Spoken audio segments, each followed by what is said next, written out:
This is lesson 2.6. Now, if you remember in 2.5, we learned about what happens when you have two lines that are cut by another line, which this line is called the transversal, and we had these relationship between different angles. So we talked about vertical, like 2 and 3, 1 and 4, 5 and 8, 7 and 6. We did corresponding, 1, 5, 3, 7, 2, 6, 4, 8. We talked about alternate interior, 3, 6, 4, 5. We talked about alternate exterior, 1, 8, 2, 7. And then we talked about same side interior, 3, 5, 4, and 6. But something is going to happen if these two lines that are getting cut by the transversal are parallel. Now notice I have these little arrows on the lines. This is indicating that these two lines are parallel. In other words, they will never meet. If you get this scenario, something cool happens with all these angles. You're going to see a situation where you're going to get congruent angles, and you're also going to get supplementary angles. Alright, so let's see what in the world I'm talking about. Let's go back to alternate interior angles. We have 3, 6, 4, and 5. 3, 6, 4, and 5. If I was to take a protractor and measure angle number 3, and then I would come down and measure angle 6, notice I'm not going to move my protractor any, it's exactly the same. So anytime you have alternate interior angles in which the two lines are parallel, cut by a transversal, they will always be congruent. Exactly the same measure. So in other words, if angle 3 is 50 degrees, angle 6 is also 50 degrees. Same way with 4 and 5. If this was 130, angle 5 would be 130. Now let's look at alternate exterior angles. That's 1, 8, 2, 7. Alright, let's look at number 1. Number 1 looks like around 120 degrees or so. Now we come down here to angle 8, and it is also the same.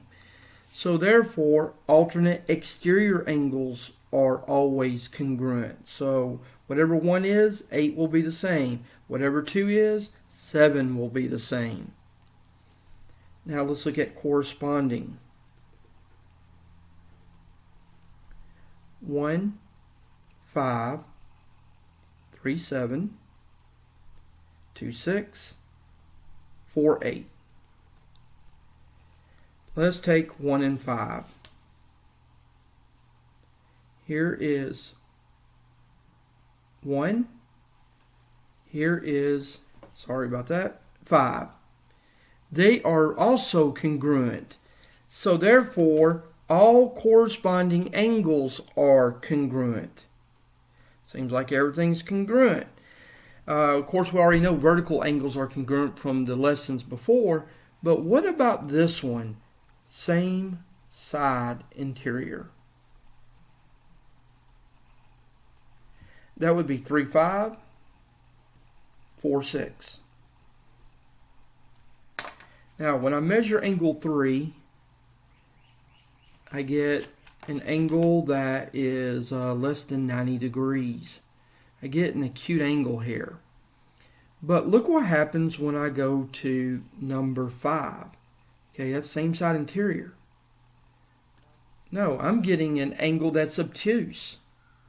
So therefore, same side interior are not congruent, but they are something else. If I was to measure angle 3 and it was 60, and I measure angle 5 and it was 120, what is 60 plus 120? 180. So, same side interior angles are supplementary. They add up to 100 degrees. They're equal to 180. Now, when I look at this right here, anytime I have same side interior, I get 180. But what about all the ones that are not alternate interior, alternate exterior, corresponding, or same side interior? Let's say I picked out angle number 1 and number 6. 1 and 6 is not any of these definitions. No. So if it's not a definition, what is it? Well, let's look at angle 1. Angle 1 is obtuse. Angle 6 is acute. Well, if angle 1 is obtuse and angle 6 is acute, just like in 3 and 5, acute and obtuse, they are 180 degrees. So no definition is going to be always 180 degrees. Now, I'm sure some of you are a little confused right now, so let me show you a couple of things that will help clarify it. Here I have some scissors, and I'm going to cut up my picture to give you an idea of what I'm talking about.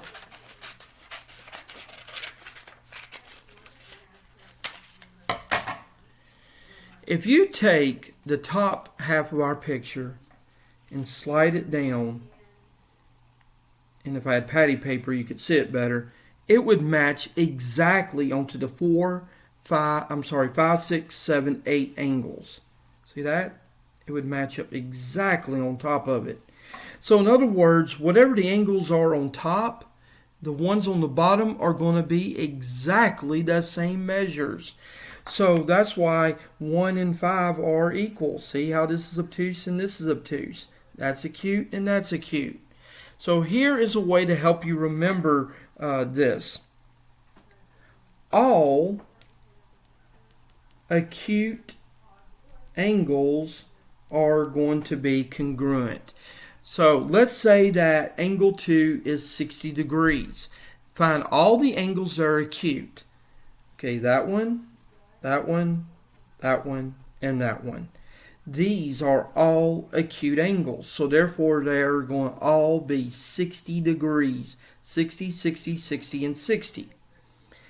So that means all obtuse angles are going to be congruent.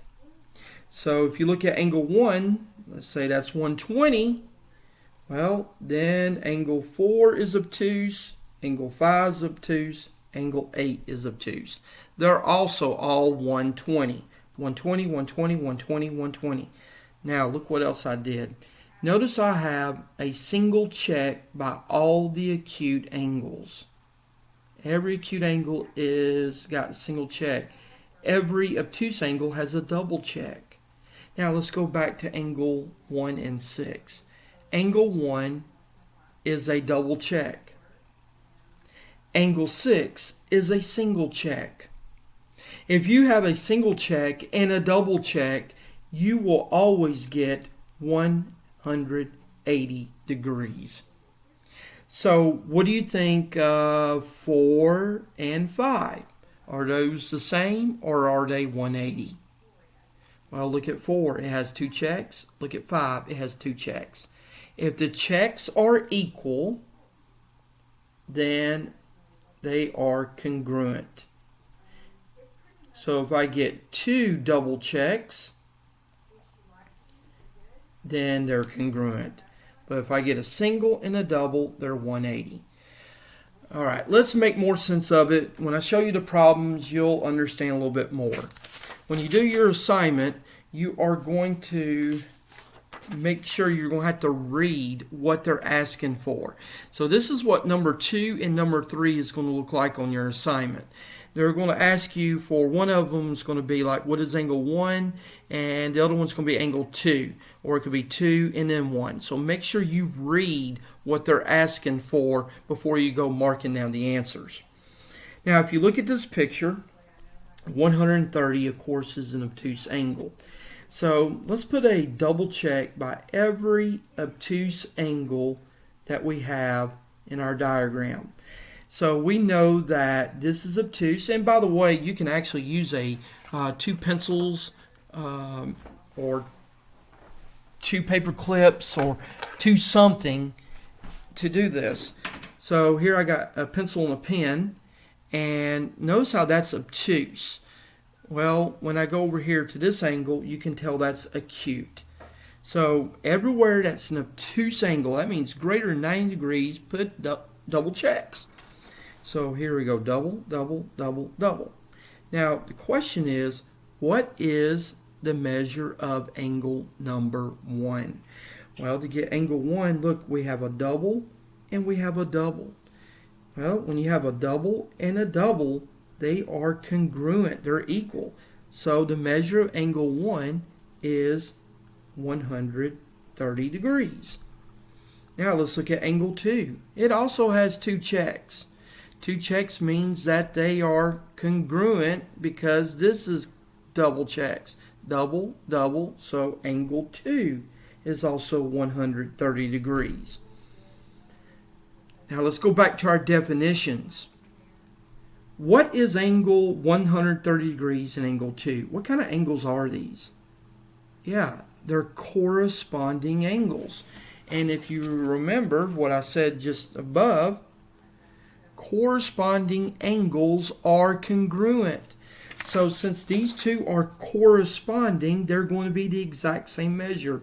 130, angle 2, 130. Now about angle 1.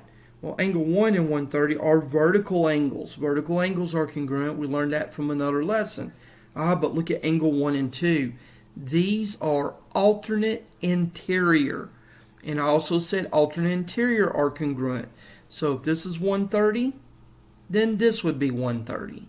And there you have it. Now, if you don't understand the rules, then use the checks like I showed you. Okay, number 4. Number 4, you're going to have to either find angle 1 or 2. I can't remember, but let's go ahead and find both of them. All right, let's go to angle number 1. Now, angle 1, that's an obtuse angle, so I'm going to put a double check. 60 degrees, that is an acute angle, so let's put a single check. Oh, wait a second. A single and a double. When you have a single and a double, they're going to make 180 degrees. So if this is 60, what is that? Well, just take this 60, subtract it from 180, and you get 120 degrees. So angle 1 is 120 degrees. There you go. And plus, look, there is no definition for this angle and this one. It's not alternate interior, it's not alternate exterior, it's not corresponding, it's not vertical.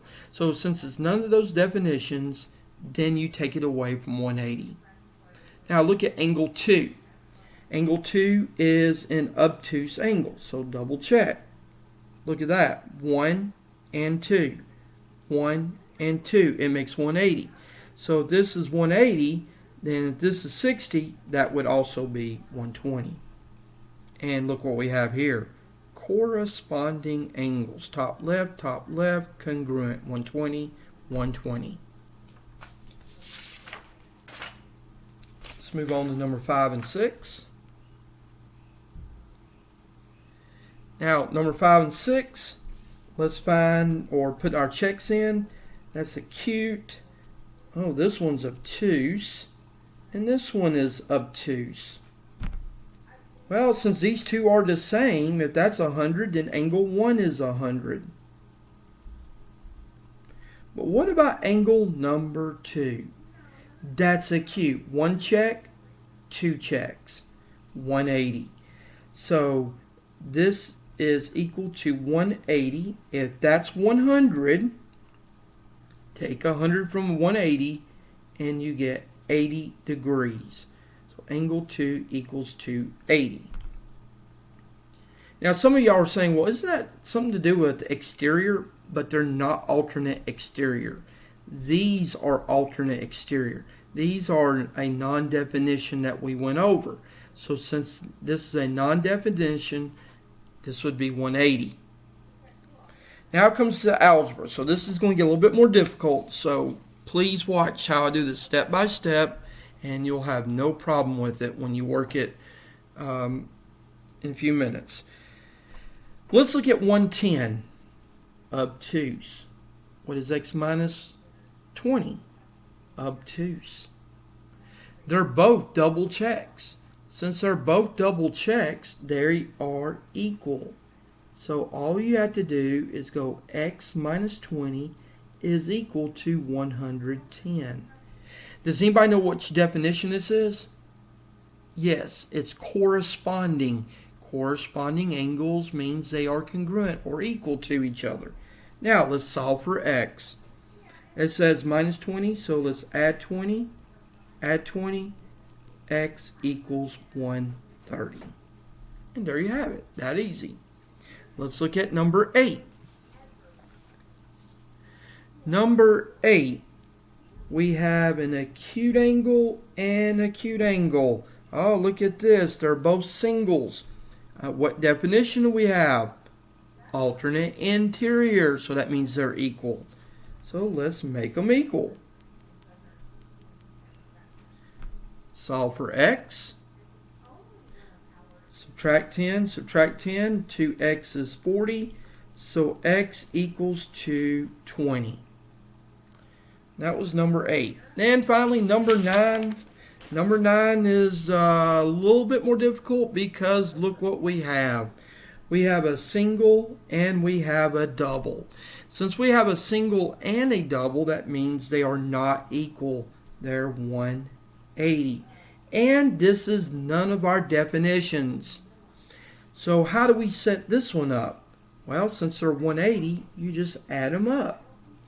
5x minus 10 plus 40 equals to 180.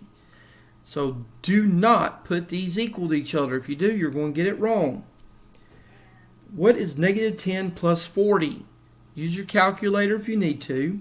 Negative 10 plus 40 is 30. Alright, now let's bring the 30 over to the other side. Subtract 30. 5x is equal to 150. And then when you divide by 5, x equals 30.